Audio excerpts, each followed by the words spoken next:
The only thing worse than an angry HOA tyrant is one who doesn't realize she's about to take on the United States government. It all kicked off on a calm Tuesday morning in the tidy sprawl of Cedar Grove Estates. The air carried the scent of fresh-cut grass, and sprinklers hummed along pristine lawns. Everything felt routine until a mail truck eased into the neighborhood, stopping at house number 27. That's where she lived, the neighbor infamous for the stack of HOA violation letters cluttering her porch, ironically sent by the committee she controlled. Her name was Linda Voss, and she wore her authority like a crown. Inside the truck, 42-year-old veteran mail carrier James Carter had no clue his next delivery would spiral into a federal case. James had worked the same route for over a decade, always professional, always courteous. But that morning, Linda spotted him approaching her porch, and something in her snapped. Why? Taped to the package he carried was a bright orange slip, a notice of a missed delivery from the day before. Linda, already frazzled from a late HOA board meeting, took it as a personal insult. She stormed out, voice booming, oblivious to neighbors peeking through curtains. James tried explaining that the slip was standard procedure, not a jab. But logic doesn't work on someone itching for a fight. Within seconds, things escalated. Linda shoved James's shoulder hard enough to make him stumble, snatched the parcel, and flung it to the ground, still shouting, her face flushed with fury. To onlookers, it was like watching a reality show you couldn't mute. But the real bombshell was yet to come. Linda didn't know that assaulting a mail carrier on duty isn't like bickering over lawn ornaments, it's a federal crime. Shaken but composed, James reached for his phone and called his supervisor. Within hours, the U.S. Postal Inspection Service was alerted. Neighbors who thought they'd just seen another of Linda's tantrums were about to learn how fast an HOA bully can fall when the feds step in. And this was only the start. By mid-afternoon, Cedar Grove Estates was abuzz not with lawnmowers, but with gossip. Word spread that Linda had attacked the mailman, though many brushed it off. After all, she'd chewed out delivery drivers before, shooed kids off lawns, and once threatened to tow a car for parking an inch onto the sidewalk. But this felt different. Around 3 p.m., a dark sedan with government plates rolled into the neighborhood. Two men in plain clothes stepped out, their calm demeanor almost jarring among the manicured hedges and pastel mailboxes. They were postal inspectors from the U.S. Postal Inspection Service, quietly powerful, often underestimated, and dead serious about protecting federal workers. They knocked on Linda's door. Neighboring Ring cameras caught it all, Linda answering with crossed arms and a defiant scowl, the inspectors showing badges, voices steady.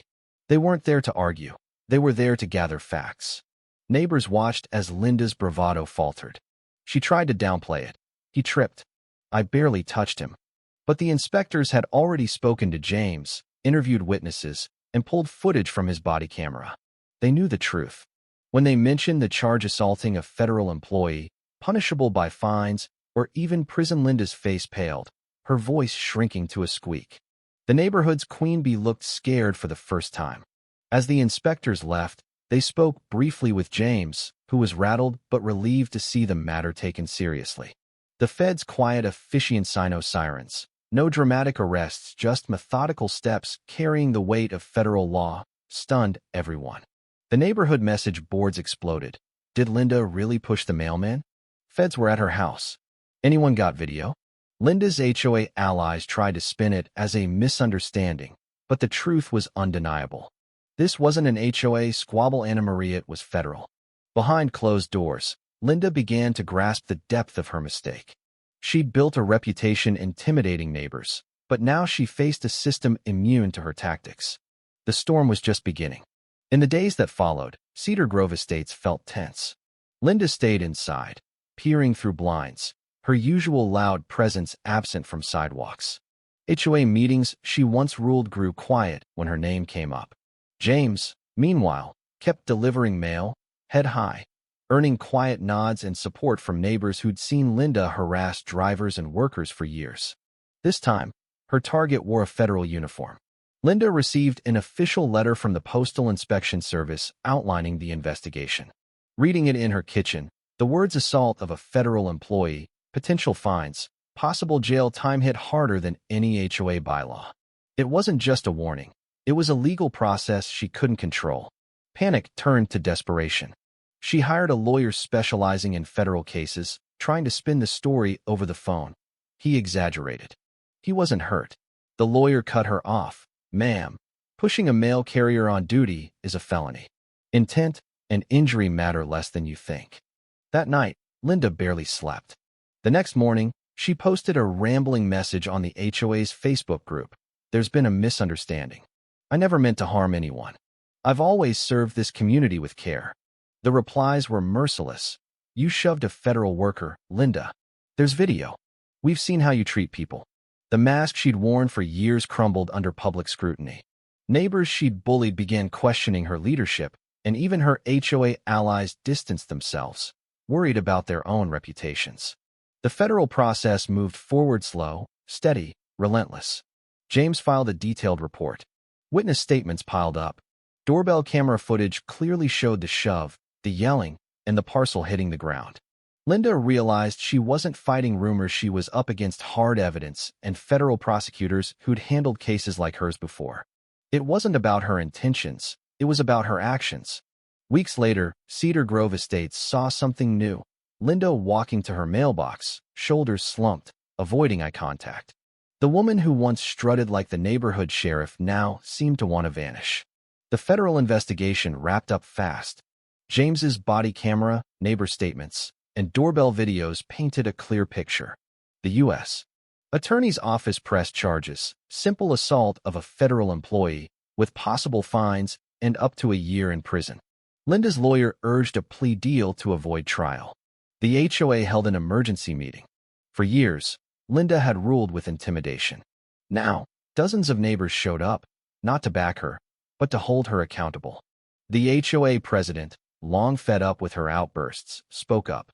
"Linda, given recent events and the damage to our community's reputation, we request your resignation from the board, effective immediately." Linda tried to argue, voice shaky, hands gripping the table, but she faced the stares of people she'd bossed around for years. No one backed her. Defeated, she muttered, "Fine, I resign." The room exhaled. Some clapped not out of spite, but relief at the end of her reign. Weeks later, Linda appeared in federal court, a shadow of the domineering HOA queen. In a plain black dress, her voice barely audible, she accepted a plea through her lawyer: probation, community service, anger management, and a formal apology letter to James. The letter, read in court, was brief but sincere enough to show she finally got it. Pushing a mail carrier isn't just bad behavior. It's a federal offense. James listened, arms crossed, and nodded. For him, it wasn't about vengeance, it was about respect. His uniform stood for something bigger, and that had been violated. Back in Cedar Grove Estates, Linda's influence was gone. Neighbors remembered, but her former power now inspired quiet pity. James kept delivering mail, rain or shine, greeted with warmer waves and thank yous from folks who now understood the weight of his job.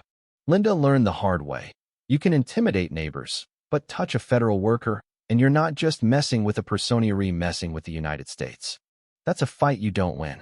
If you love this HOA tyrant takedown and want more stories of arrogance meeting real-world consequences, hit like and subscribe for the next wild twist when someone picks a fight with the wrong people or the feds.